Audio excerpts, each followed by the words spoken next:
Hi friends, welcome to nonstop cooking. இன்றைக்கி நம்ம ஒரு அருமையான டேஸ்டியான தக்காளி புதினா சட்னி தான் செய்ய போகிறோம். இது நல்லா இட்லி தோசைக்கெல்லாம் சைட் டிஷ்ஷாக சாப்பிட்றதுக்கு அவ்வளோ டேஸ்ட்டாக இருக்கும். வாங்க இதை நம்ம எப்படி செய்யலான்னுட்டு பார்க்கலாம்.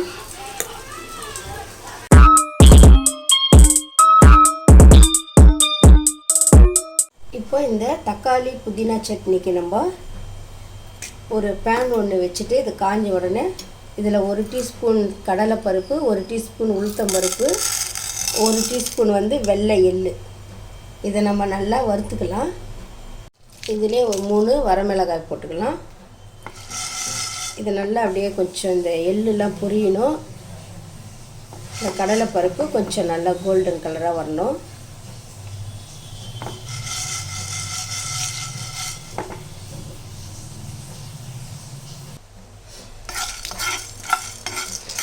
இப்போ இதை நல்லா வறுத்துக்கணும். பாருங்கள், இந்த எள்ளெல்லாம் நல்லா பொரிஞ்சு வருது.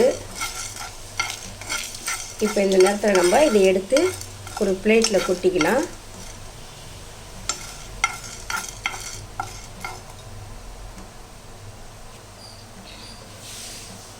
இப்போ இதில் 1 டீஸ்பூன் எண்ணெய் விட்டுக்கலாம்.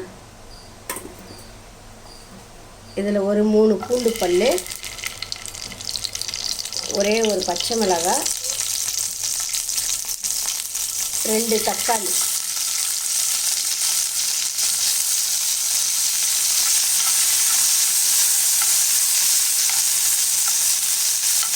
இது நல்லா வதக்கிக்கலாம்.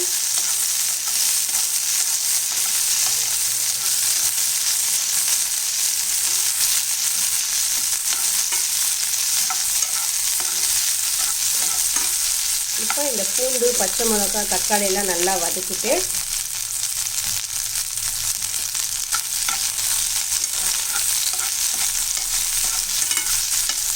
ரொம்ப குழைய வதக்க வேணாம், திட்டமாக வதக்கினா போதும். இதிலே ஒரு கைப்பிடி புதினா இதையும் நல்லா இதிலே வதக்கிடலாம்.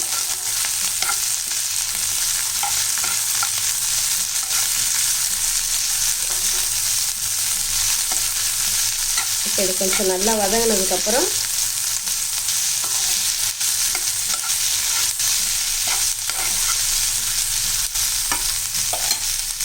ஒரு 3 சில் தேங்காய் இதை நல்லா சின்ன சின்னதாக கட் பண்ணி இதையும் போட்டு நல்லா வதக்கிடலாம்.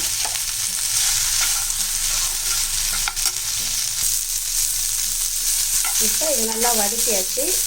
நம்ம ஏற்கனவே கடலைப்பருப்பு, எள்ளு, உளுத்தம்பருப்புலாம் வறுத்து வச்சுருக்கோம். இதையும் நம்ம மிக்ஸி ஜாரில் போட்டு இப்போ இந்த நம்ம வதக்கினதையும் நம்ம இதை நல்லா ஆற வச்சு மிக்ஸி ஜாரில் போட்டு நம்ம இதை நல்லா அரைச்சிட்டு வந்துடலாம்.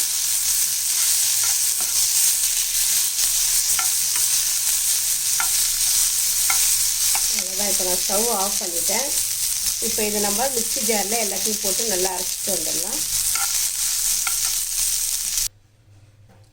பாருங்கள், இப்போது இதில் நம்ம இதில் கொஞ்சமாக தண்ணி விட்டு தேவையான அளவு கொஞ்சம் சால்ட்டு போட்டு நல்லா அரைச்சிட்டு வந்துட்டேன்.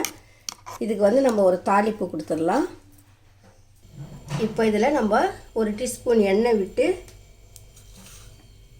கடுகு போட்டுக்கலாம். ஒரு 2 வரமிளகாய் போட்டுக்கலாம். இதிலே கருவேப்பிலை போட்டு நல்லா வறுபட்டோடனே நம்ம சட்னியில் ஊற்றிடலாம்.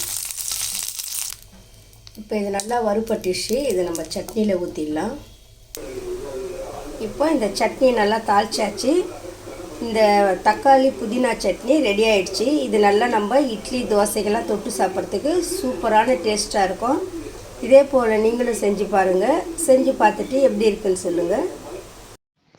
இந்த வீடியோ உங்களுக்கு பிடிச்சிருந்தா லைக் பண்ணுங்கள், ஷேர் பண்ணுங்கள், கமெண்ட் பண்ணுங்கள், சப்ஸ்கிரைப் பண்ணுங்கள்.